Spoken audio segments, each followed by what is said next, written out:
Welcome back to our talk about FTO in practice. In this second part, we will talk about what happens when the search results come in. Tobias, the search results of an FTO search may encompass dozens, if not hundreds of documents. How do you deal with this complexity?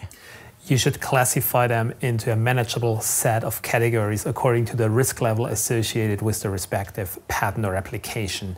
Now, first of all, you look at infringement, and for infringement, you look at the claims and check if each and every element of the claim is fulfilled by your product.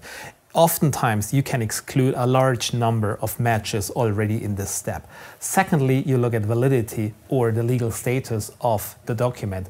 If it's a granted patent, it is of course more dangerous than if it's still a pending application or a non-examined utility model.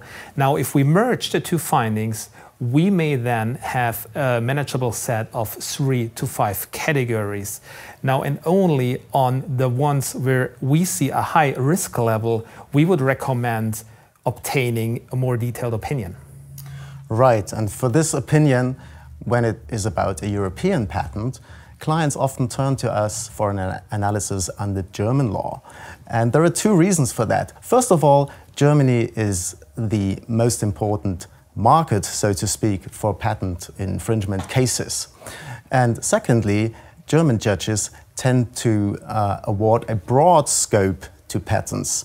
So in a way, if we can say this patent would not be infringed under German law, chances are that another European court would also not find this patent infringed.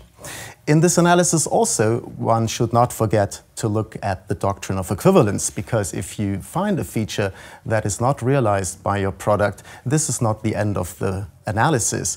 You also should check whether there are equivalent means by which the patent might still be infringed. Now, as a second step, as I said, we look at validity, and in the course of a validity assessment, of course, granted patents are more dangerous than pending applications. Now, if we look at a granted patent, we typically look at the most narrow claim.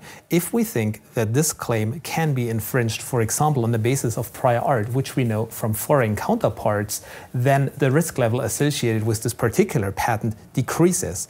Only if we cannot decrease the risk level on the basis of the prior art, which we have from the various patent prosecution filings available, then we would obtain an additional prior art search. This was the second part of our talk, FTO in practice. In the third part, we will talk about how a typical work product looks like, and we will talk about money.